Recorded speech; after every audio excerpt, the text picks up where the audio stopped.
கமல் அவர்கள் வரும்போது, அவர் உட்கார்ந்து அவர் 7 நாளும் மிச்சம் 5 நாளோட எபிசோட்லாம் உட்கார்ந்து பார்க்க போறதில்ல. அவர் வரும்போது அவருக்கு முக்கியமான சீன் போட்டு காமிப்பாங்க. இவங்க கொஞ்சம் இன்புட் தருவாங்க. அத தாண்டி அவரு ஒண்ணு அவரோட பண்ணுவாரு. எக்ஸ்ட்ரா அவர் ஒரு எக்ஸ்ட்ராவா ஒண்ணு பண்ணுவாரு. அது விஜய் சேதுபதிட்ட இல்ல தான்.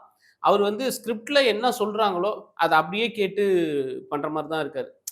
இப்ப நீயா நானால சொல்லுவாங்க. ஆண்டனியோட சார் கோபிநாத்தோட குரல் ஆண்டனியோட ஆண்டனி குரல் சார். அப்படின்னு. ஆனா அது வெறும் ஆண்டனியோட குரலா இருந்துச்சுன்னா, கோபிநாத் இருக்கிற இடத்துல வேற மாறிக்கிட்டே இருந்திருப்பாங்க.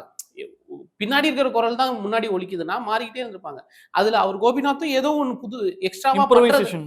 இம்ப்ரூவைசேஷனோ அல்லது ஏதோ ஒண்ணு அவரு தனித்துவமா பண்றதுனால தான் அவரு தொடர்ந்து ட்ரூ, இருந்துட்டு ட்ரூ. இருக்காரு. அதே மாதிரி கமல்ட்ட இருந்த அந்த ஒரு கிரியேட்டிவிட்டின்னு சொல்லலாம். அல்லது எக்ஸ்ட்ராவா ஒரு விஷயம் பண்ணார்ல, அது விஜய் சேதுபதிக்கு சுத்தமாவே இல்ல. ம். அவர் படத்துல எப்படி நடிக்கிறாரோ, ஸ்கிரிப்ட் இருக்கு. அதுல நான் நடிக்கிறேன் அப்படின்னு சொல்லிட்டு, அந்த நடிப்புல அவர் இம்ப்ரூவைசேஷன் பண்ணலாம். அந்த மாரி இதுலயுமே அவரு அங்க பெர்ஃபார்ம் பண்ணும்போது சூப்பரா பண்றாரு. ம், ம். ஸ்டேஜ்ல பெர்ஃபார்ம் பண்ணும்போது அவருடைய ஸ்டைல்ல சூப்பராவே பெர்ஃபார்ம் பண்றாரு.